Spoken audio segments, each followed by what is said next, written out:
Dans ma dernière vidéo, je vous avais expliqué qu'il est possible qu'en juillet, il y ait une grosse chute sur le Bitcoin et donc le marché des crypto-monnaies. Pour preuve, vous voyez ma vidéo à l'écran et c'est comme par hasard ce qui s'est passé. Alors, est-ce que désormais je crois que ça y est, c'est reparti, nous sommes repartis to the moon ou nous sommes plutôt repartis dans cette zone-là avant de vraiment repartir à la hausse? Eh bien, c'est ce que je vais vous dire dans cette vidéo en analysant plein d'indicateurs techniques, microéconomiques. Est-ce que les États, certains gouvernements sont en train de vendre avec MTGOX qui va potentiellement vendre en ce moment? J'ai même des contacts, des amis qui possèdent des bitcoins, qui avaient des bitcoins chez MTGOX et qui va prochainement les recevoir. Il m'a dit ce qu'il en est, il m'a dit les coulisses et donc je vais vous en partager dans cette vidéo. Mais avant ça, si vous souhaitez bénéficier gratuitement des actualités les plus fraîches sur le domaine du Bitcoin et des crypto-monnaies, eh bien vous pouvez rejoindre notre canal Telegram qui se trouve sous cette vidéo. Cliquez sur ce lien, rejoignez notre canal Telegram et tous les jours, on partage les actualités les plus fraîches du domaine, du secteur du Bitcoin et des crypto-monnaies. Donc profitez-en, c'est vraiment hyper intéressant. Vous n'avez plus besoin de chercher en regardant plein de vidéos YouTube, d'actualités ou sur Twitter, etc. Vous avez tout dans un canal et vous avez quelques actualités fortes qui sont partagées tous les jours. Donc cliquez sur ce lien qui se trouve sous cette vidéo pour rejoindre ce canal. C'est totalement gratuit et ça peut vraiment vous aider à mieux appréhender le secteur du Bitcoin et des crypto-monnaies. Allez, c'est parti pour cette analyse. Dans un premier temps, je vais vous parler du top des gouvernements qui possèdent des bitcoins parce qu'ils ont fait des saisies, etc. Donc, il y a le gouvernement des États-Unis, il y a le gouvernement du Salvador, il y a le gouvernement allemand, etc. Et on va voir qu'est-ce qu'ils sont en train de faire en ce moment parce qu'ils possèdent énormément de bitcoins, hein, ça se compte en milliards. Et donc, du coup, ça représente parfois 1% ou 2% de la supply totale de tous les bitcoins en circulation, ce qui est énorme. Du coup, c'est pour ça que c'est important eh bien, de suivre ce qu'ils font, parce que ça peut justifier certaines hausses ou certaines baisses surtout du bitcoin et donc des crypto-monnaies. Parce qu'on peut voir qu'ils n'ont pas que des bitcoins, ils peuvent avoir des Ethereum, ils peuvent avoir voilà, des BNB et d'autres crypto-monnaies qui, bah, s'ils les vendent par milliers, millions ou milliards, eh ben, ça peut piquer sur ces crypto-monnaies. Alors, dans un premier temps, regardons eh bien, la balance que possèdent les États-Unis. Donc, on peut voir que ces derniers mois, ils avaient 217 000 bitcoins. Je ne sais pas si vous vous rendez compte de ce que ça représente. 217 000 bitcoins, c'est plus de 13 milliards de dollars, ce qui est énorme. Eh bien, on peut voir que récemment, et en l'occurrence le 25 juin, même jusqu'au 27 juin, donc il y a moins de 2 semaines, ils ont vendu déjà un petit peu de Bitcoin. Donc c'est passé de 217 000 Bitcoin à 214 000 Bitcoin. Ce qui n'est pas énorme, parce que ça représente seulement, entre guillemets, 3 000 Bitcoins, ce qui est plus ou moins proche des 200 millions de dollars. Donc ça, c'est pas énorme. C'est pas lui qui a fait cracher les marchés ces derniers jours, sûrement. Cependant, le gouvernement allemand, lui, a vendu pas mal de bitcoins. Comme vous pouvez le voir, il est passé de 50 000 bitcoins, donc il en a beaucoup moins. Mais par contre, ils en ont vendu beaucoup plus. Ils en ont vendu 10 000 bitcoins, ce qui représente au cours actuel plus de 1,5 milliard de dollars. Donc comme ils les ont vendus en très peu de temps, forcément, ça a créé une pression vendeuse. C'est pour ça que vous pouvez voir, fin juin, même début juillet, ils ont vendu énormément de Bitcoin et ça va peut-être continuer. Et donc forcément, ça met une pression vendeuse. Et il en reste encore 4 fois plus à vendre. C'est ça le problème. Et le souci, c'est qu'ils en vendent rapidement et beaucoup. Moi, j'adore ce site, hein, je ne sais pas si vous connaissez, c'est Arkham Intelligence. Et en fait, ils nous ont dit que, là, il y a quelques minutes, qu'en 15 minutes, le gouvernement allemand a vendu plus de 5000 bitcoins, ce qui représente proche des 300 millions de dollars. Donc c'est pas énorme, 300 millions de dollars dans la supply et dans le market cap énorme du Bitcoin, mais comme ça a été fait en quelques minutes, forcément, et qu'ils font ça depuis plusieurs jours, plusieurs semaines, forcément, ça n'aide pas le cours en ce moment. Donc le gros souci qu'on peut avoir au mois de juillet et peut-être dans les semaines et mois à venir, c'est la vente, enfin le airdrop, on va dire ça comme ça, des 138 000 bitcoins qui doivent être renvoyés à leurs propriétaires. Vous savez, MTGOX, c'est cette plateforme qui a été piratée il y a de ça plusieurs années. Et là, ça y est, tous les bitcoins vont être réattribués à leurs propriétaires. Alors que ça fait des années qu'ils les ont jamais eus. Et en attendant, le bitcoin a explosé. Du coup, il y a de bonnes probabilités. Il y a à peu près 60% des gens qui comptent vendre et 40% qui comptent pas vendre, d'après un sondage que j'ai vu récemment. Mais moi, je connais un ami qui possédait des bitcoins, plusieurs milliers de bitcoins à ce moment-là. Et lui, il sait quand, plus ou moins, il va recevoir ses bitcoins. Et donc, il m'a dit que oui, ça va sûrement commencer au mois de juillet, mais tout le monde ne les recevra pas en même temps, et ça va prendre plusieurs mois. Donc ça va peut-être prendre toute l'année 2024 pour que ces bitcoins soient renvoyés à leurs propriétaires. Donc du coup, peut-être que la pression baissière sera pas si intense que ça parce qu'elle sera lissée dans le temps. Et ça nous arrange parce que du coup, 138 000 bitcoins, ça représente plus de 8 milliards de dollars. C'est énorme.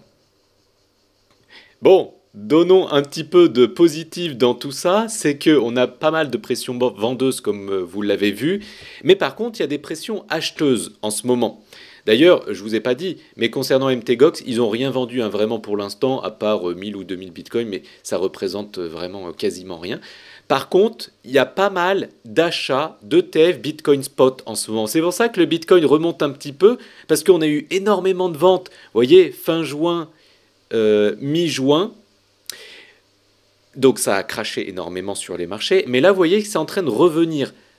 L'achat d'ETF Bitcoin Spot est en train de revenir, et ça c'est positif. D'ailleurs, ce qui est très bon, c'est que BlackRock, eux, ils ont fait que d'accumuler, ils n'ont jamais vendu. Regardez BlackRock, si je me mets ici, vous voyez, ils sont toujours en positif, ils n'ont jamais vendu. Vous voyez, les barres bleues, elles sont jamais en négatif. Et en ce moment, qui c'est qui rachète? Eh bien, c'est BlackRock. Donc ça, c'est génial. C'est-à-dire que BlackRock, c'est le plus gros gestionnaire de fonds du monde. Eux, ils font que accumuler du Bitcoin, ils n'en vendent pas. Et eux, ils s'en foutent de faire un move à court terme. Non, eux, ils doivent allouer peut-être 1% ou même 0,5% de leurs avoirs en Bitcoin.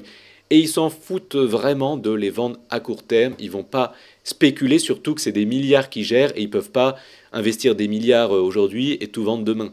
Donc du coup, ça c'est très positif et il faut que ça continue. Ce qui est très positif aussi, c'est qu'on commence à avoir beaucoup de peur sur les marchés. Et ça c'est génial, parce que si tout le monde a peur, ça veut dire qu'on n'est pas loin de repartir à la hausse. Donc là, on peut voir ces 12 derniers mois qu'on n'est jamais descendu aussi bas au niveau de la peur. Et vous voyez, c'est en train de rester. Et là, on peut le voir aussi qu'on était en euphorie il y a de ça un mois. On est passé en neutral la semaine dernière et maintenant on est en peur. Et même une peur qui augmente. Donc ça veut dire qu'on n'est pas loin de la fin. Ça, c'est positif. Donc le grand public, lui, n'est pas encore arrivé, mais c'est normal, comme je vous l'ai dit plusieurs fois. Il arrivera quand le Bitcoin dépassera ses ATH, ses anciens plus historiques. Le CBBI, il est en train de chuter, ça c'est très bien, parce que je vous avais dit plein de fois, comme pour le Sharpe ratio, eh bien, fallait que ça dégonfle pour qu'on puisse repartir vraiment à la hausse. C'est en train de se faire. Par contre, ce qui est un peu énervant, c'est qu'il y a encore un peu trop de longues. Il y a un peu trop de gens qui pensent que le Bitcoin va monter. Donc ça a bien baissé. On était à 76%. On n'est plus qu'à 60% de longues et 40% de short. Donc c'est bien. On peut le voir ici, illustré par cette courbe ici en bas. Mais donc ça a bien baissé. On voit que ça a bien chuté. Mais on est quand même un peu haut. Donc ça, c'est dommage, il faudrait que ça chute encore fort. Les gens ont un peu trop d'espoir positif, ça c'est dommage. Pour vraiment les liquider, il faudrait qu'on descende là, aux 49 000 $. Vous voyez que, je vous souvenez la dernière fois, et les dernières fois, je vous avais dit qu'il y avait des grosses poches de liquidité à aller chercher dans cette zone-là. Je vous avais dit juste en dessous ce point-là. C'est exactement ce qu'on est venu chercher. Donc c'est logique qu'on fasse un rebond maintenant parce que du coup là, il y a un vide intersidéral, donc c'est logique qu'on fasse un rebond. Mais est-ce que ce rebond sera durable? Est-ce que ce rebond va tenir? C'est exactement comme on l'a vécu ici et je vous avais dit qu'il ne tiendrait pas. Et c'est pour ça que je vous avais fait cette vidéo en vous disant ça ne tiendra sûrement pas ce rebond. Et donc là, du coup, est-ce qu'il va tenir? Il y a plus de probabilités qu'il tienne que la semaine dernière, mais c'est pas improbable qu'on aille voir les 49 000 avant de vraiment repartir, parce qu'il y a beaucoup d'argent à aller chercher et il y a un peu trop de gens qui longuent encore. Par contre, il y a énormément de gens qui shortent les crypto-monnaies, autres que Bitcoin et Ethereum. On voit beaucoup de points bleus ici, et quand il y a du point bleu, ça veut dire que les gens shortent. Si les gens shortent, c'est dire que la masse short, et si la masse pense que le Bitcoin va chuter, bah, ça veut dire qu'il va monter. Donc il manque des shorts encore sur Bitcoin et Ethereum, c'est mon seul point négatif que je vois pour l'instant. Si on regarde d'ailleurs le marché des crypto-monnaies, donc les altcoins comparés au Bitcoin, vous voyez que on est en magnifique Bitcoin season depuis août 2022. Ça fait plus de 2 ans qu'on est dans une Bitcoin season, c'est-à-dire que le Bitcoin surperforme les autres crypto-monnaies. Mais nous sommes dans une zone de convergence où dans pas très longtemps, eh bien, c'est ce que je vous dis depuis quelques semaines, eh bien, on va pas tarder à aller dans une altcoin season. Mais on n'en est pas encore là. Là, il y a énormément de personnes qui dénigrent les altcoins, qui se disent « Oh non, en fait, moi, je vends mes altcoins et je me concentre sur les cryptos de qualité. » Mais non, justement, là, on n'est pas loin de passer dans une altcoin season où les shitcoins pourris vont exploser. Donc certes, entre-temps, ça peut chuter un peu à court terme, surtout si le Bitcoin va chercher les 49 000, mais on n'en est pas loin.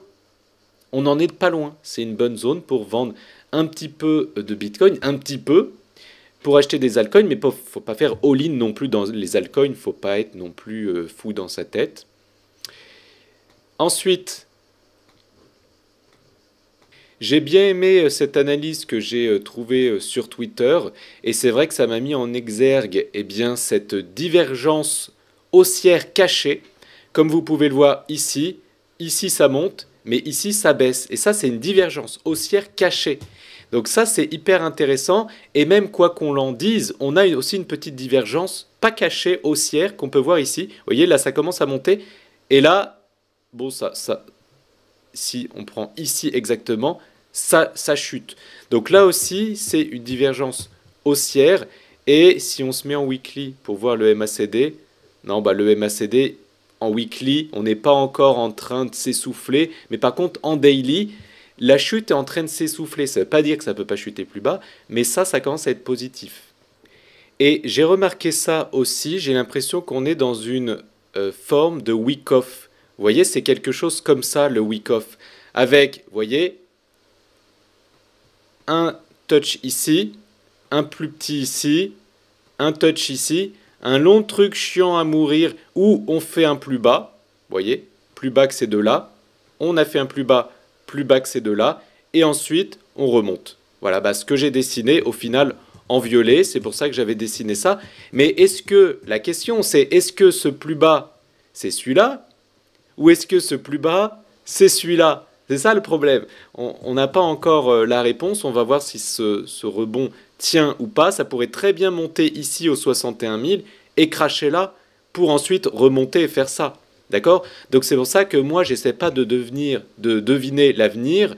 J'achète quand nous sommes dans des prix bas. Donc en ce moment, c'est un fait, nous sommes dans des prix bas. Par contre, si on descend plus bas, bah, on sera dans des prix très très bas. Mais ça marche quand on prend le parti pris que nous continuons un marché haussier. Parce que si on repart dans un marché baissier, ça ne sert à rien d'acheter toujours plus bas, puisque ça pourra aller toujours plus bas, bien plus que nous sommes solvables. Donc du coup, il faut faire attention avec ça.